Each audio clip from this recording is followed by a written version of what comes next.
তুমি কি এমন কাউকে ভালোবেসেছ যে তোমার কষ্টটাই বুঝতে পারেনি? আজকের এই কথাটা তোমার জীবন বদলে দিতে পারে। আমরা অনেক সময় এমন মানুষকে ভালোবাসি যে আমাদের গুরুত্ব দেয় না। আমরা তাদের জন্য কাঁদি, অপেক্ষা করি, নিজেকে হারিয়ে ফেলি। কিন্তু কখনো কি ভেবেছ যে তোমার চোখের জল ফেলছে সে কি সত্যিই তোমার মানুষ? একটা ছেলে ছিল, সে একটা মেয়েকে নিজের সবটা দিয়ে ভালোবাসত। তার হাসি, তার সময়, সবকিছু।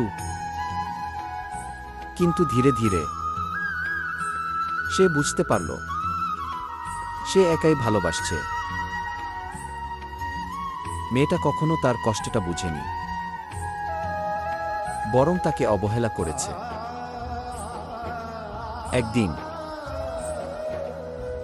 সে ছেলেটা বুঝে গেল,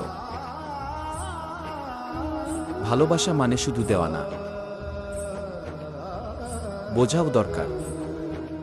ভগবান শ্রীকৃষ্ণ বলেন, যে তোমার চোখের জলের মূল্য বোঝে না সে কখনো তোমার ভালোবাসার যোগ্য নয়। নিজেকে কখনো এতটা সস্তা বানিও না যে সবাই তোমাকে অবহেলা করে চলে যাবে।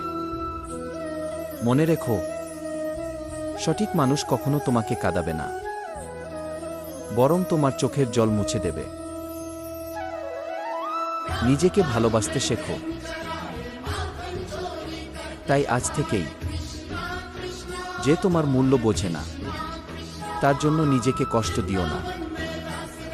আর যদি এই কথাগুলো তোমার মনে লাগে তাহলে চ্যানেলটা সাবস্ক্রাইবই করে রেখো, কারণ এখানে তুমি পাবে জীবনের সত্যি কথা।